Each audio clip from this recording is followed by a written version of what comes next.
ये इंसान हमेशा जल्दीबाज में जल्दी जल्दी करता है ना कि भाई मैं जल्दी काम करूं तो मेरा काम अच्छा हो जाएगा। हालांकि ये जो फिलॉसफी है ना ये गलत है।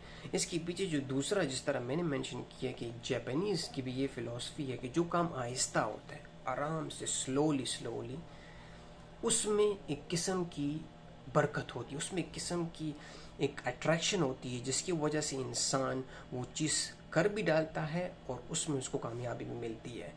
जिस तरह आप फॉर एग्जांपल बोलते हैं ना, लोग बोलते हैं कि जल्दी काम शैतान का होता है, बड़े बूढ़े, राइट।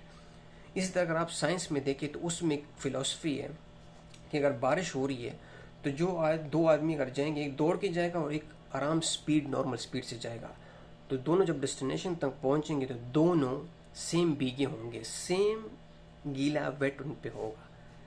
ये क्यों, ये चीज़ हमें काफ़ी बार समझाई जाती है लेकिन हम इससे पीछे हट जाते हैं। जिस तरह मैं बोलता हूँ ना हमेशा कि एक्चुअली इधर जो मेन सरफेस है ना, जो हमारी जो बुनियाद बनी है जिस चीज़ पे, हम उस बेसिक को भूल जाते हैं।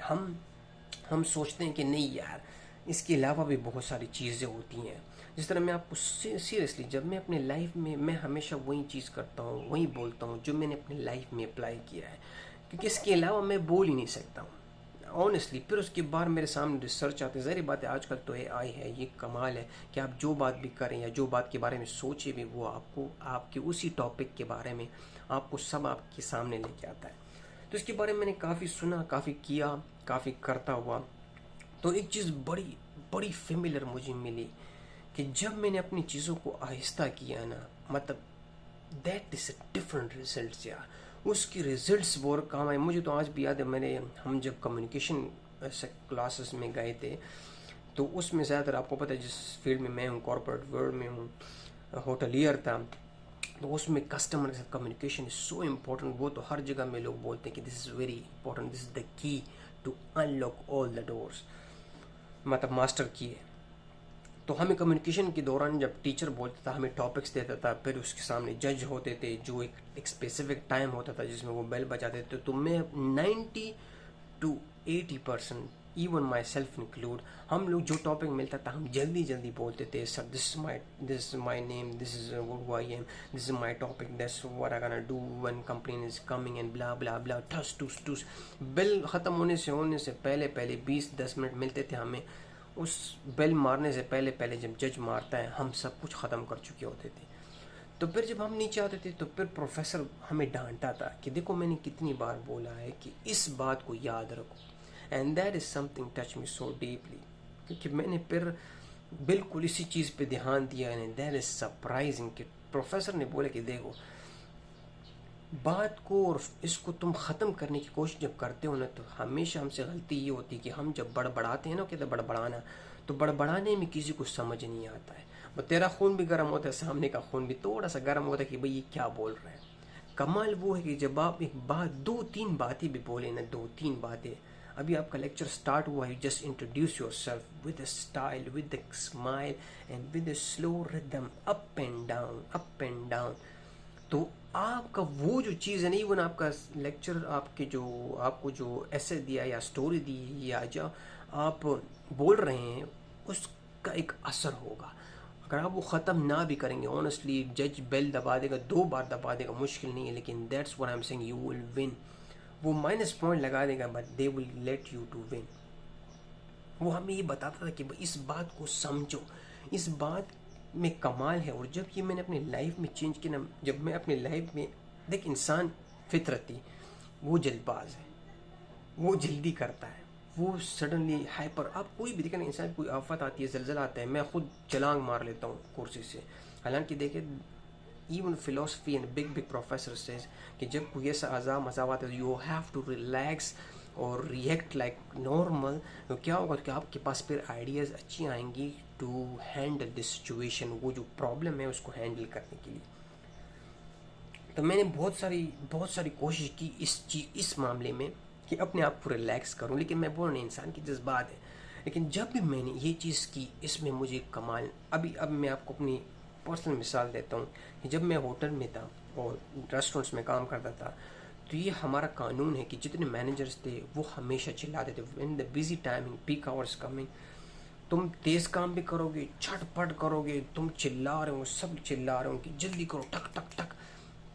मैं उसमें एक फिलॉसफी करता था, वो अक्सर बोलते कि यार ये कैसे हैंडल करते इतने प्रेशर को, और फिर स्माइल भी करता है, विच इज़ इम्पॉसिबल। और ये मेरे कमाल क्या था कि मैं अपने दिमाग में बिठा ली ये बात, रिपीट करके बार बार दिमाग को बोलता हूँ कि रिलैक्स हो जाओ, मुश्किल नहीं, काम हो जाएगा, वो दूर है, वो टेबल से दूर है, वो क्लियर करना है, 2-3 टेबल तेरे हो गए, मुश्किल नहीं, एक टेबल पे टाइम लगा, आराम से क्लियर कर, दूसरे पे पहुंच जाएंगे, शुरू करो बस।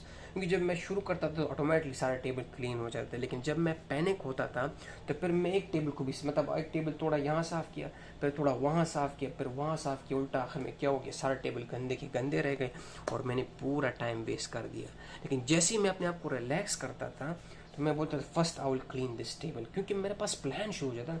अब हड़बड़ी है, मैं टस यहाँ उठाऊंगा, वहाँ जाऊँगा, वहाँ से कस्टमर बुलाएगा, उसके बाद जाऊँगा, फिर वहाँ से 2 प्लेट उठा लूँगा। तो मैं हमेशा हड़बड़ी में ये करता था। लेकिन जब से मैंने अपने माइंड को ये बोला कि रिलैक्स हो जा, स्लो डाउन, स्लो डाउन होने के साथ साथ ही मैं प्लान बनाता था, उस प्लान की वजह से मैं उसको एग्जीक्यूट आराम से करता था। और जब मैं वो करता था तो गिनते गिनते नए कस्टमर जब आते थे उनके लिए टेबल भी खाली और साफ मिलती थी, and I was smiling. And manager still shouting, मैं ये नहीं बोलता कि प्रेशर था, मैनेजर थे, कस्टमर लाइन में थे, लेकिन मैं बोल there was not a big disaster.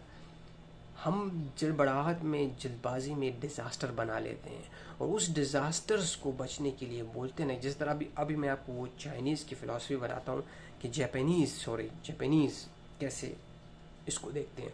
वो देखते हैं कि आप जब नेचर को देखते हैं ना, नेचर में कोई फूल उगाते हैं, दरख्त उगाते हैं, गाय भैंसे रखते हैं, देसी मुर्गियाँ रखते हैं, तो उसमें आपको ये चीज़ समझ आएगी कि वो बहुत ही आहिस्ता ग्रो करता है। स्टार्ट में उसकी ग्रोथ होती है बहुत आहिस्ता, और उसको बहुत केयर करनी पड़ती है। उसकी वजह से जब उसकी ग्रोथ होती है तो कभी कभी ऐसे दरख्त भी हैं कि आप चले जाते हैं, आपकी आने वाली नस्लों की हेल्प करता है, फिर वो that much slow, like I mean I will die, क्योंकि मैंने अपने लिए लगाया था लेकिन मैं मर गया, उसके सेब मैंने नहीं खाए, उसके मैंने आम नहीं खाए, लेकिन आने वाली जनरेशन वो खाएगी। तो इस स्लो में जो आने वाली जनरेशन जब उसको खाती है, तो पहले एक आदमी था, उस एक आदमी ने तकरीबन पूरे गांव को उसने वो फ्रूट दिया, उसने बहुत सारे परिंदों को साया दिया, उसने बहुत कुछ उस एक दरख्त से दिया। क्यों? क्योंकि उसको पता था कि there is a slow process, लेकिन I have to live with that, I have to live and enjoy but doing less. समझ रहे हैं ना आप इस बात को? तो उसकी गिर्द भी जब आप देखते हैं, नेचर की गिर्द जब जाते हैं आप साइंस की तरफ जाते हैं, आप हमारे पुराने बुजुर्गों की बातों के पीछे जाते हैं, तो आपको हमेशा यही मिलेगा कि बेटा आराम से, आहिस्ता, समझ के बेटा, समझ बूझ के, जल्दबाजी न करियो, जल्दी में कोई डिसीजन मत लो। तो सब कुछ यही हो रहा है, साइंस पे प्रूव कर रहा है कि भाई आपको आहिस्ता होना चाहिए, आपको बहुत ही स्लो और मध्यम चलना चाहिए।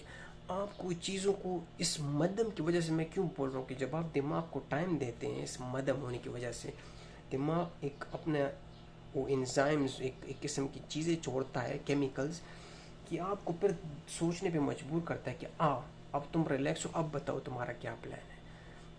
वो कहते हैं कि जब इंसान अकेले में बैठा रहता है ना, खामोशी, कोई डिस्टर्बेंस नहीं है, तभी तो उसको आइडियाज़ आते हैं, तभी तो वो प्लान एग्जीक्यूट कर सकता है, तभी तो वो बड़े बड़े ड्रीम्स खुली आंखों से देख लेता है। तो ये क्या होता है, वो रुक जाता है, वो दुनिया की हलचल को बोलते हट जाओ, बस हो गई, जॉबलेस हूँ, बेरोज़गार हूँ, पैसा नहीं है, खाने के लिए कुछ नहीं है, बस चुप कर जाओ, मैं थोड़ा बैठूँ, फिर मैं सोचूं कि मुझे पहले काम क्या करना है। सिंपल, उसको सब कुछ उसके दिमाग में आ जाएगा और सब कुछ उसको क्लियर हो जाएगा, उसको बोलेगा, साफ पन्ने उसके सामने आ जाएंगे। और वही पॉइंट है, ये वो पॉइंट है कि जब इंसान को रियलाइज़ होता है कि हाँ यार, मुझे चीज़ें करनी थी, ये नहीं, मतलब कहते हैं ना, करो लेकिन आहिस्ता और थोड़ा रुक के। ज़िंदगी का मतलब ही यही है। जो आदमी ये बात समझ गया कि ज़िंदगी का मतलब क्या है, ज़िंदगी का मतलब यही है कि कम करो, लेसन, डू लेस, लिव मोर। अब ये हर आदमी की अपनी डेफिनेशन होती है, वो अपने आप को उसमें डाले, अपनी प्रॉब्लम्स और अपनी लाइफस्टाइल को उसके अंदर डालो और इसके मुताबिक उसको, क्योंकि हर आदमी का डिफरेंट लाइफस्टाइल होता है, तो आपने उस तरीके से करना है।